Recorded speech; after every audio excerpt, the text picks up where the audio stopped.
What if the most uncomfortable question in Los Angeles right now isn't about age, salary, or legacy, but about identity? Can LeBron James reinvent himself one more time without losing the aura that made him LeBron in the first place? What if the biggest pivot of his career isn't behind him in South Beach or Cleveland, but in front of him, here in a Lakers jersey, in a city that worships stars but demands sacrifices?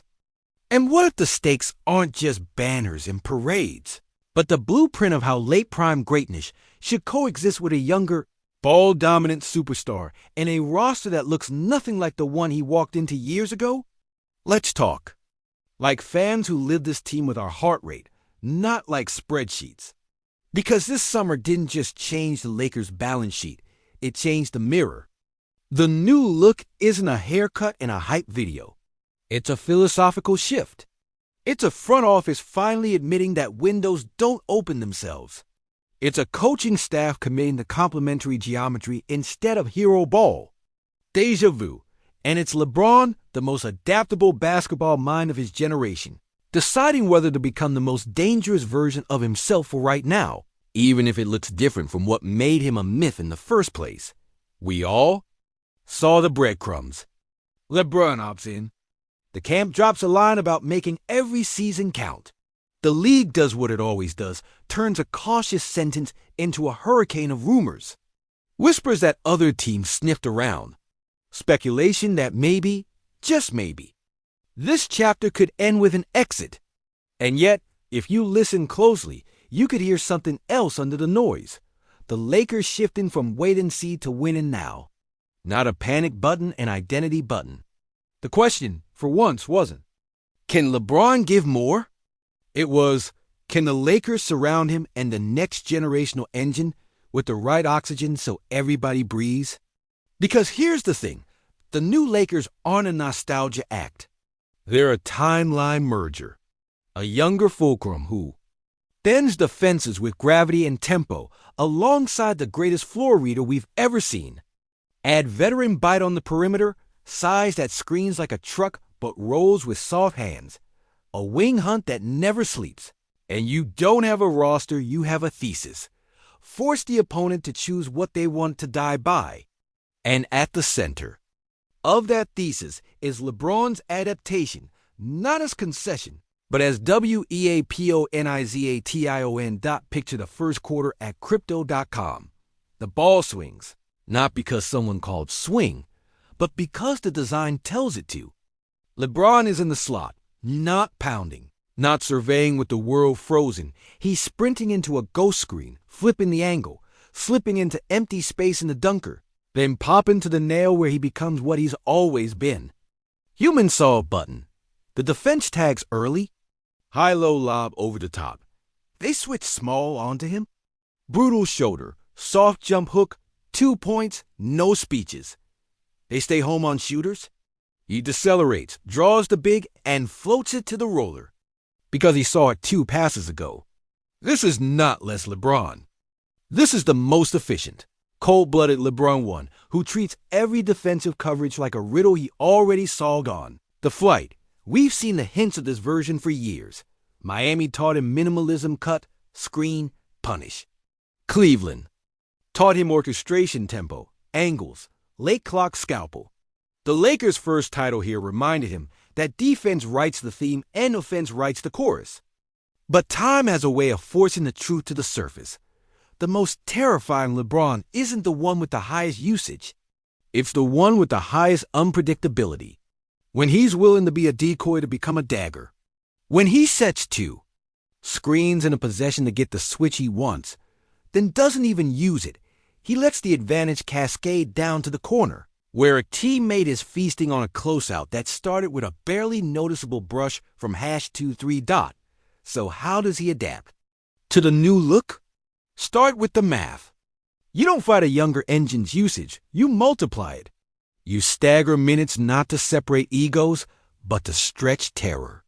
Anchor the second unit with LeBron's passing.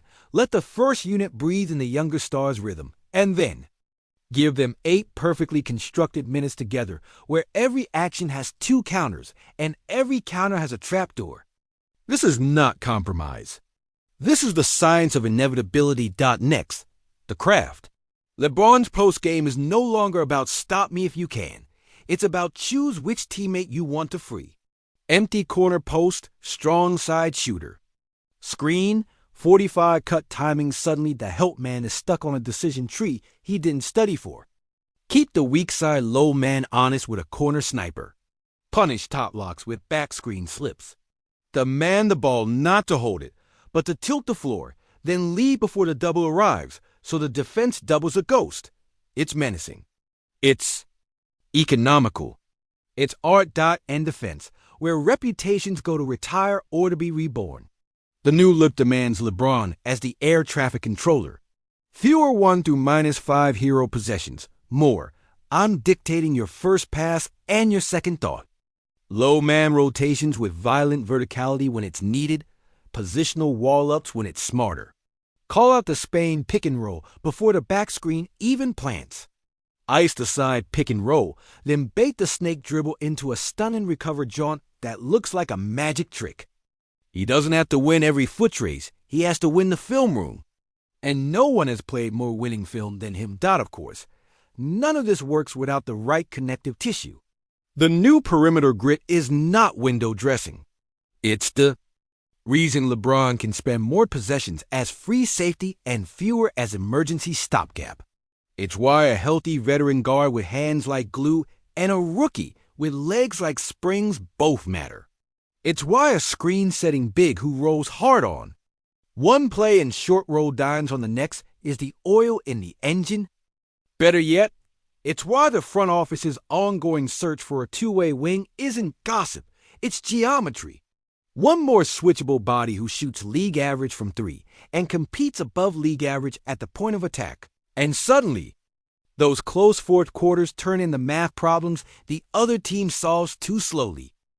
This is where the outside noise gets fun. Rumors of other franchises lurking. Bay Area curiosity. Executives reading tea leaves like fortune cookies. All of it makes headlines. None of it changes the floor. Because the floor says this. LeBron is here. The plan is now.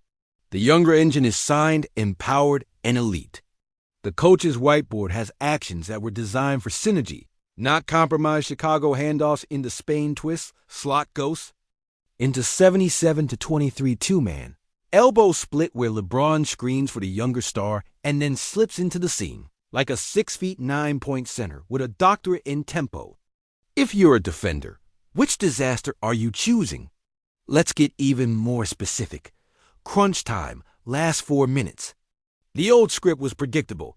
LeBron high pick and roll, everyone watches, pray for greatness. The new script, double drag. With an empty corner, the first screener is a shooter who pops. The second is a bruiser who dives. The ball handler is the younger star who can hit a step back from Lithuania if you let him breathe. And lurking on the weak side is LeBron, who starts as a spacer but morphs into a cutter the second his defender ball watches. If the trap comes, it's a 4-on-3. If it doesn't, it's a 1-on-1 that nobody in the league really wants. That's not hope. That's engineering. And don't sleep on the psychology. LeBron isn't adapting out of fear of decline. He's adapting out of mastery. The players who last this long at this level stop chasing the old high and start chasing the perfect decision. That's the thrill now. Not a 4-0-1-0-1-0 box score in March, though he can still pull that on a Tuesday out of boredom, but a 7-minute stretch in May where he touches the ball 5 times, sets 8 screens, calls out 3 actions before they happen, and walks off the floor plus 12 without breaking conversational sweat.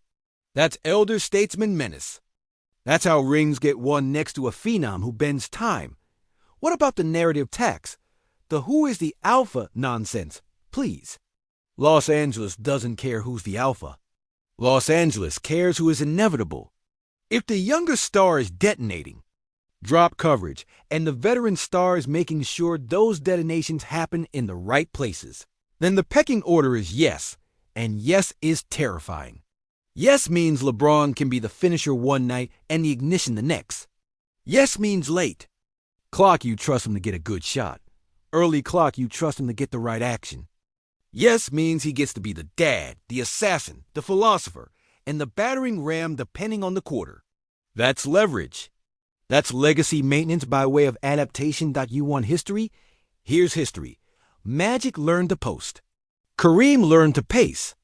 Mijay learned to win ugly. Kobe learned to lead loudly and then quietly. Tim Duncan turned bank shots into time travel. The greats don't cling to a single shape. They become the shape that breaks you.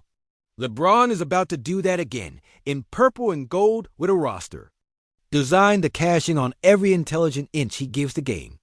And if the front office adds that final two-way wing they've been sniffing around for, if the rotation hardens into 9 names that all make sense together, then the new look becomes a system, not a slogan. So ask it again out loud, like a fan who can't sit still on the couch. Can LeBron James adapt to the new look Lakers? Not only can he already is. You can see it in the subtleties. Earlier screens, quicker exits, more decoy actions, louder low-man tags, simpler reads delivered faster. You can feel it in the way possessions breathe less sticky, more threatening. You can hear it in the way teammates talk clarity instead of platitudes. And you can measure it in outcomes that never trim by accident.